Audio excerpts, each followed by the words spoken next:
Hello wonderful students, the topic of discussion for this video is Bemotrizinol. Yes, it is the latest FDA approved topical sunscreen.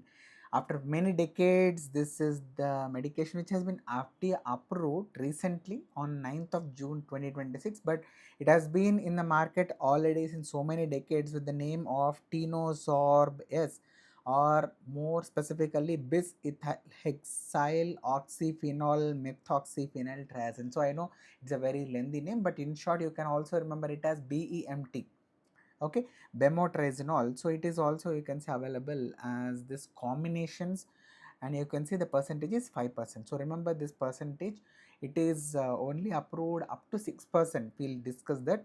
So the big news on June 9th of 2026, it is FDA approved as a over the counter under this Make America Healthy Again strategy, and it has been approved very fast, like in 7 months of the proposal and the final order. So this was taken from the FDA website, and it is safe and widely used cosmetic sunscreen already in the Europe and in many other countries since so many decades.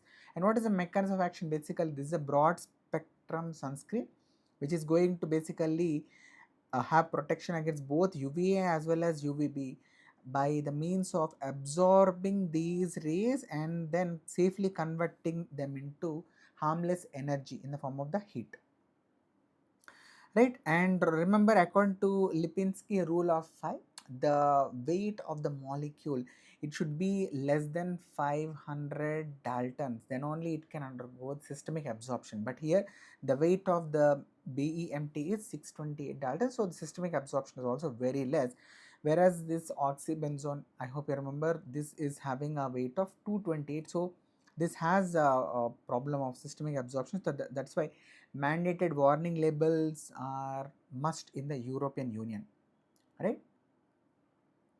And who are the persons who can use this and whom it is considered as generally recognized as safe and effective? It is adults and also children aged more than 6 months in 6% formulations.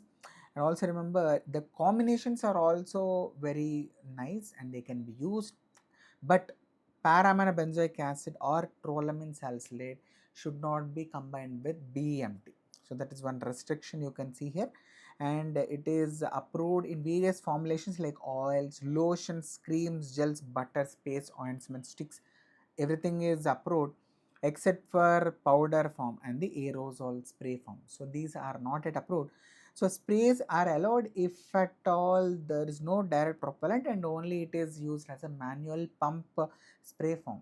Okay, so this is about the Bemotrizinol. I hope it was helpful. So please do that like button and also do subscribe for more such videos on a regular basis.